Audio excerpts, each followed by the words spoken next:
जब भी जीवन में कठिनाई आती है तो उसमें असाता वेदनी कर्म का तीव्र उदय होता है, और अंतराय कर्म के उदय से ऐसी परेशानी वर्तमान के जीवन में आती है।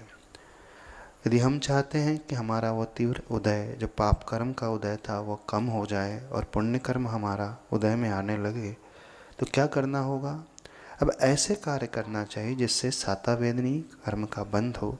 तो अब तो वो बंद होता है प्रभु की पूजा करने से, देव पूजा आदि करने से, अनुकंपा का परिणाम रखने से। भूत वृत्ति अनुकंपा दान सराग संयमादि योग शांतिम शौचम इति सदवेद्य से, अर्थात करुणा का भाव, दान का भाव, संयम का पालन, क्षमा का भाव, पवित्रता का भाव लाएंगे तो साता वेदनी कर्म बनेगा। गुरुओं की बहुत वैयावृत्ति करें, सेवा करें। अब आप कहोगे कि जिसकी परिवार में ही कष्ट आ रहे हैं तो वो दान कहाँ से देगा? तो दान का अर्थ नहीं कि बहुत सारे लाखों करोड़ों रुपए दे, जितनी अपनी शक्ति है।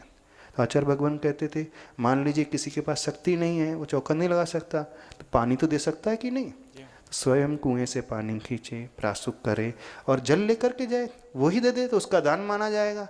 अथवा रोज भोजन करता है तो एक ग्रास दे दे, वो अपना नहीं है तो एक किशमिश का दान दे दे, तो ये भी तो दान देना माना जाता है।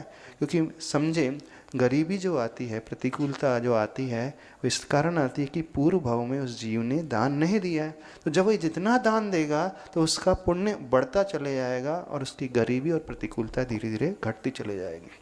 तीसरा, जो अच्छे लोग हैं, इस प्रकार के सक्षम लोग हैं, उनसे ईर्ष्या ना करके उनकी बहुत प्रशंसा करें, अनुमोदना करें। तो जितनी हम उनकी मन से अनुमोदना करते जाएंगे, प्रशंसा करते चले जाएंगे, तो हमें भी वह लाभ आता चला जाएगा। तो ये क्रिया है, इस प्रकार से करें। और जो महानुभाव ऐसे किसी साधर्मी जो परेशान है, आपके समाज का सदस्य है, आर्थिक रूप से तंगी में है, तो जो साधर्मी उनकी हेल्प करता है, उससे उसका सम्यक दर्शन मजबूत होता है।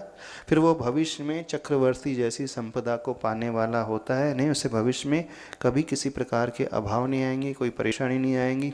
जैसे कि मिच्छी दान देने की शक्ति आ जाती है तो उसके भीतर वह शक्ति आ जाएगी, तो बहुत अच्छे सुकुल में जाएगा, अच्छी पर्याय को पाएगा, दानवीर बनेगा, धन संपदा वैभवशाली बनता है इस प्रकार से।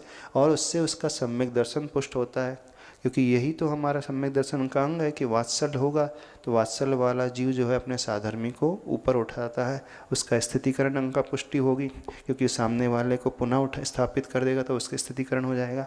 तो ये सामाजिक श्रावकों का कर्तव्य है कि अपने साधर्मी की हेल्प अवश्य करें ही करें, करना ही चाहिए। बहुत अच्छा।